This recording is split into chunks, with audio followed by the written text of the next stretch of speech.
Le principe de la révision constitutionnelle est constitutionnel. Entre autres, les conditions, ce qu'on peut toucher, ce qu'on ne peut pas toucher.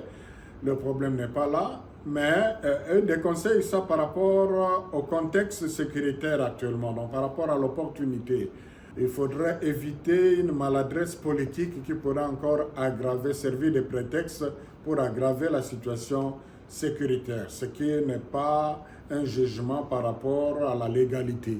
Il est question de la mise en place d'une commission aujourd'hui, donc le pouvoir semble continuer dans cette direction. Est-ce qu'à un moment donné, on pourrait s'attendre à ce que l'Église prenne position comme ça a été le cas avec le régime précédent?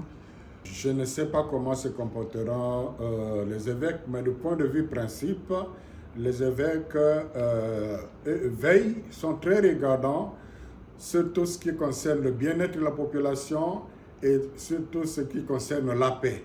Il est évident que toute approche politique qui irait dans le sens de menacer la paix sociale ne laissera pas les évêques indifférents. Le pacte social, c'est une question qui revient à chaque fois.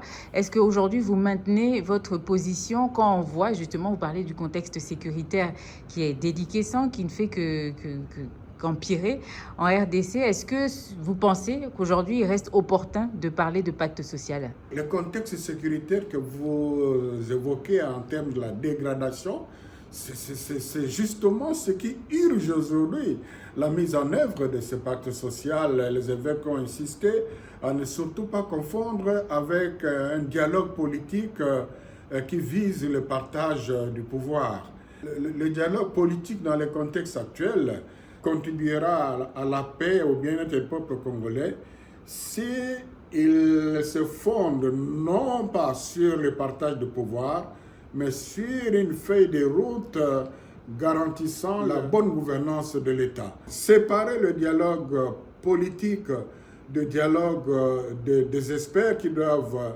amener la matière à transformer en feuille de route de gouvernance, le dialogue politique ne portera pas de fait. La preuve en est qu'on en a eu plusieurs et nous en sommes là. Ça fait des mois que vous demandez ce dialogue. Vous le dites à chaque fois, on vous entend demander et redemander ce dialogue. Est-ce que vous n'avez pas l'impression de prêcher dans le désert?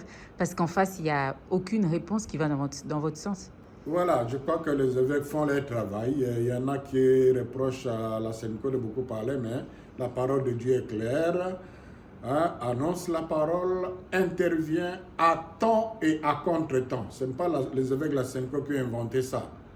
Dénonce le mal et encourage. C'est la parole de Dieu. Donc les évêques sont vraiment dans leur mission. Et s'ils ne se fatiguent pas, parce qu'ils sont convaincus que si on n'emprunte pas cette voie-là, on sera loin d'avoir une paix durable. On est vraiment dans notre mission pastorale. Merci.